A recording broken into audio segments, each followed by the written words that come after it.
بہت سارے لوگ یہ سمجھ لیں کہ بھائی اگر مسلمان اللہ کے محبوب بندے ہیں تو مسلمانوں کے اوپر ہی عذاب کیوں نازل ہو رہا ہے، مسلمان ہی کیوں مارے جا رہے ہیں؟ تو اس کا جواب بھی سن لیجئے کہ مسلمان اس لیے مارے جا رہے ہیں کہ مسلمان اللہ کے باغی ہو چکے ہیں۔ مسلمانوں کے اوپر جو آج غیر مسلط ہو رہے ہیں وہ اس لیے کہ مسلمانوں نے اللہ کو بھلا دیا ہے۔ آج ہم نے اور آپ نے اللہ کے در کو چھوڑ دیا ہے، اللہ نے غیروں کو ہمارے اوپر مسلط کر دیا ہے۔ آج ایک ظالم مسلمانوں کے اوپر سوار ہو جا رہا ہے، مسلم ممالک کے اوپر سوار ہو جا رہا ہے۔ یہ جو بشار الاسد اور اس کا باپ حافظ الاسد 55 سال تک حکومت کیے، کیوں کیے؟ اس کا ایک ریزن یہ بھی تھا کہ مسلمان ظالم بن چکے تھے، اور جب مسلمان ظالم بن گئے تو اللہ نے ایک ظالم کو مسلط کر دیا۔ جی ہاں، سن لیجیے، یہ اللہ کا فیصلہ ہے، یہ اللہ کا قانون ہے کہ ایک ظالم کے اوپر اللہ کسی اور ظالم کو مسلط کر دیتا ہے۔ یہ قدرت کا قانون ہے، ایک ظالم کی ہلاکت و بربادی دوسرے ظالم کے ذریعے ہوتی ہے۔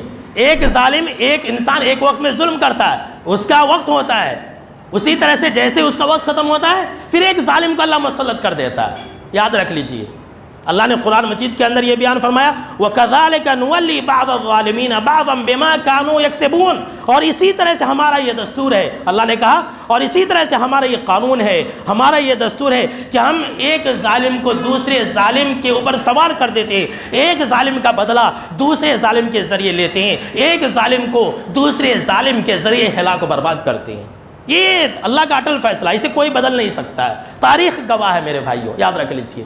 اور یہ بھی سن لیجئے، ملک شام کی انقلاب کا ایک سب سے بڑا پیغام جہاں یہ ہے کہ ظالموں کی ہلاکت و بربادی یقینی ہے اور ظالم ملک چھوڑ کر کے ضرور بھی ضرور بھاگ جاتا ہے، اسی طرح سے ملک شام کا ایک سب سے بڑا پیغام یہ بھی ہے کہ ظالم کبھی کامیاب نہیں ہو سکتا ہے۔ سن لیجئے، ظالم اپنے پلان میں، اپنے مقصد میں کبھی بھی کامیاب نہیں ہو سکتا۔ سن لیجئے میرے بھائیوں، ظالم کبھی بھی اپنے مقصد میں کامیاب نہیں ہو سکتا، وہ کچھ بھی کر لے، وہ کچھ بھی کر لے، یہ اللہ کا اٹل فیصلہ ہے۔ اللہ نے قرآن مجید کے اندر یہ بیان فرمایا کہ اِنَّهُ لَا يُفْلِحُ الظَّالِمُونَ، کہ بے شک کہ اللہ ظالموں کو کبھی کامیاب ہونے نہیں دیتا ہے۔ ظالموں کو اللہ رب العالمین کبھی بھی کامیاب ہونے نہیں دیتا ہے۔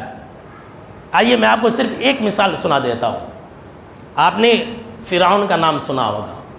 فرعون کتنا بڑا ظالم تھا۔ اس کے باپ داداؤں کو کسی جادوگر نے یہ کہا کہ بنی اسرائیل کا ایک بچہ آئے گا اور اسی بچے سے تمہاری حکومت چلی جائے گی۔ اب اس وقت کے فرعونی بادشاہوں نے، ایک فرعون نہیں، مصر کے جتنے بھی بادشاہ تھے سب کو فرعون کہا گیا، کئی بادشاہوں نے بنی اسرائیل کے مرد بچوں کو چن چن کر کے قتل کیا، پیدا ہوتا تھا اور قتل کر دیتے تھے۔